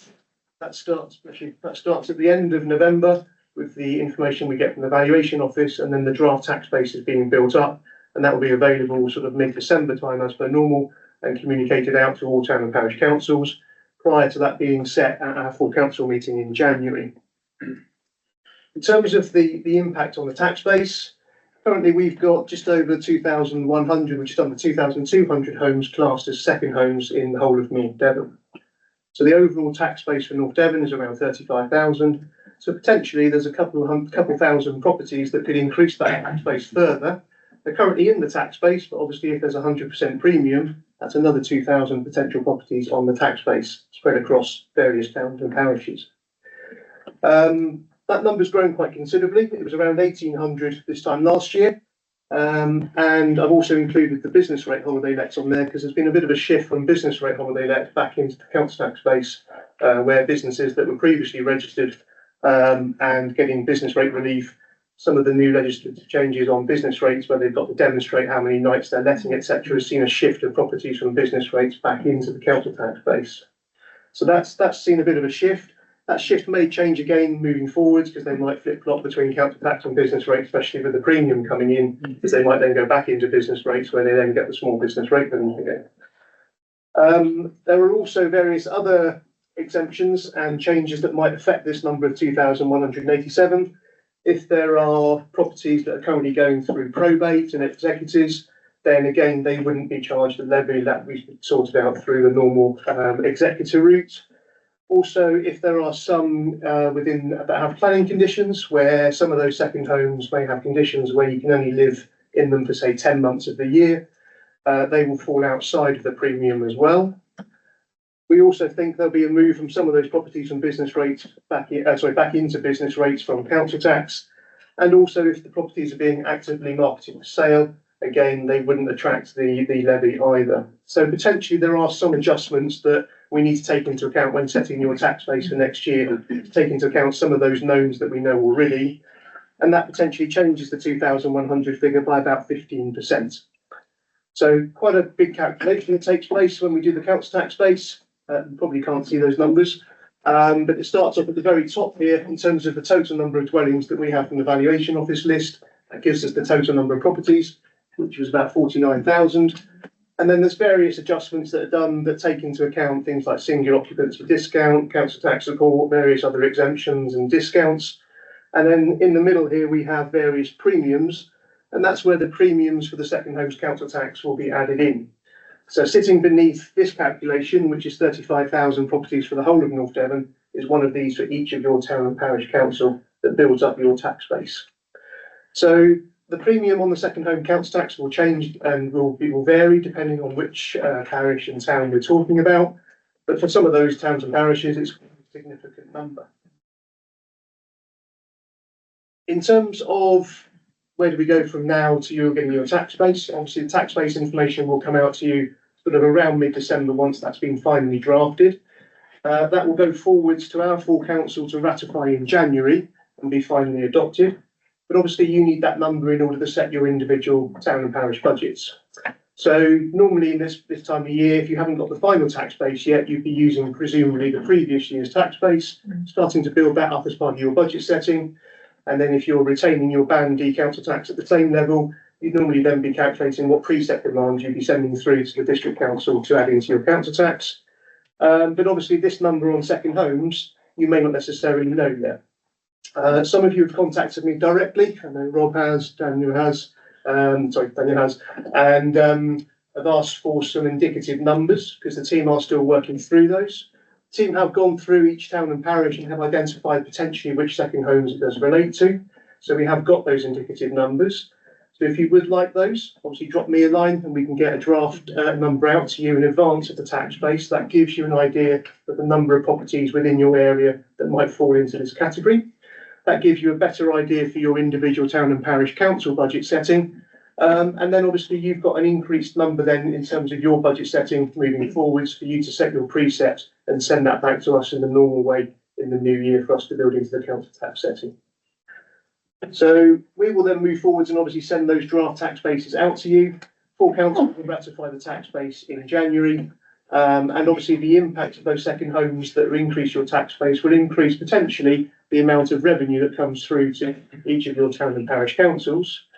And at the district council level, when we took the decision to include the 100% premium, members wanted to ensure that that money coming in was going towards addressing some of the housing challenges in the area. And alongside other Devon authorities, they all, as part of the recommendation, approved that we utilise that money to go towards addressing some of those challenges. And that will be done as part of our budget setting. So where we're spending more money on things like temporary accommodation, providing more housing, etc., we'll be utilising some of the additional revenue towards those funds. And likewise across Devon, a lot of the other district councils are choosing to do the same as well. As I said, we have got rough numbers available and they can be provided to you. They will be ratified when you get your final draft tax base. But if anybody would like that, then that's my name, that's my email address. If you want to pop me a quick email, I can get some of those draft numbers out to you. They are very rough numbers at this stage, but it will give you an idea for your individual town and parish budget setting, to give you an idea of what that number looks like to give yourself some budget setting. Brilliant. That was as quick as I could be, Chair. Thank you very much, John. Anybody got any quick questions on? Nice, very quick Yes. question. My understanding is that you will only benefit as a town or parish council if you adjust your preset up in line with the increase in your tax base. Correct. Because if you keep your preset at the level that it was, or just put a moderate, inflation increase on it, it is the council taxpayers who will see a drop in their council tax. So you've actually got to take the figure that John will provide and go, oh, so for us, it's about 1.5%. And for us, that covers the national insurance increase. So it's nice just to go, oh, we've got that covered. But for others, and I think there was a correspondence we were having with Georgian. There was, yeah. And I looked at their number and I kind of went, oh my gosh. I think if my calculation was right, it was about 20%. Yeah, it's quite, for some, obviously it's quite some considerable numbers, depending where they're different homes. You're totally right. If your current precepts, and I'll round up numbers, if your precept's £10,000 a year, and you've got your current tax base, divide your precept by your current tax base, and that gives you your Band D council tax. If you keep your precept at the same amount of 10,000, and you've got an increased tax base, in theory, if you don't increase your precept, all you'll be doing is reducing the Band D amount for your council tax base, which some of you may choose to do. That's obviously a choice for you at individual local level. But if you want to see the additional funds coming in and use that funds to go towards whatever you may choose to do, obviously we're choosing to try and address some of the housing challenges. You may obviously choose locally to do that, and some other district councils are trying to encourage their town and parish councils to do that. You need to increase your precepts in line with obviously where your tax base will go up. So if your Band D council tax is £100 and the tax base goes up, obviously calculate it back that way. So then obviously you see your increased preset. So then you actually see those revenue funds coming into your budget. Brilliant. Thank you very much. Yes, David Bull, it doesn't really affect us because we're out in the boonies. I'm surprised there are one or two. But how do you identify a second house? Yeah. So is that something we can help with? And we've identified them in terms of what's currently in tax base. So we have them for every town and parish. It's not just your sort of coastal areas where you might think some of these second homes are. So it's homes that haven't got residents in and are substantially furnished. And you'll be surprised. There are some even out in the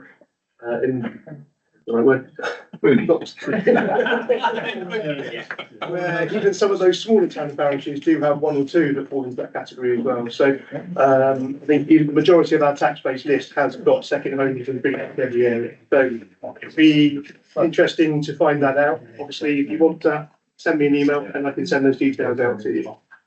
Thank you very much. Thank you. Before we all head on, I think did we have a date for the next one? Or will you send that in? Roughly in April. Roughly April. Yes, but we can go want to be not here. That's what we wanted to steer on, because it was feedback we got was could hold it in other locations. I think So I don't know how people feel about that. I think that would be helpful. I think it would be useful to email parish councils who are not represented here tonight to see if there's a. Okay. Just before everybody shoots off, I'd just like to say thank you very much for coming out tonight, particularly for those of you who come from out in the boonies. But there's a huge period of change ahead of us in terms of planning, in terms of the way that local government and governance are going to work, and on the district council we're absolutely committed to working with you in the parishes, because you're the representatives of your communities, and it's really you who we rely on to find out what our communities think. But I'd also I'd just like to say thank you very much to the officers, not just for giving up their time tonight, but North Devon is and Torridge, we're ahead of the game in terms of a lot of these changes, and coming into this relatively new, it's clear that we are punching above our weight, and that's down to Ken and the team of officers, some of whom you've met here tonight. So just as we leave, I'd just like to say thank you very much to all of you. Thank you. If people allow me just to have 15 seconds, I get to meet with clerks from across Devon, and actually I think we're really lucky. And that's not to knock, other districts, but actually I think we do pretty well with our district. Some of the stories I hear I think we are well supported, and I think the relationship we get, and I'm not sucking up. So, carry on. Just from what I hear, I meet with clerks from, like I say, all of the other districts. I'm not, I don't complain. I think we do pretty well, actually. Yeah. And I just like to sort of think it's important to say that. Thanks very much, everybody. Locked in. Thank you very much. Thank you, Chair.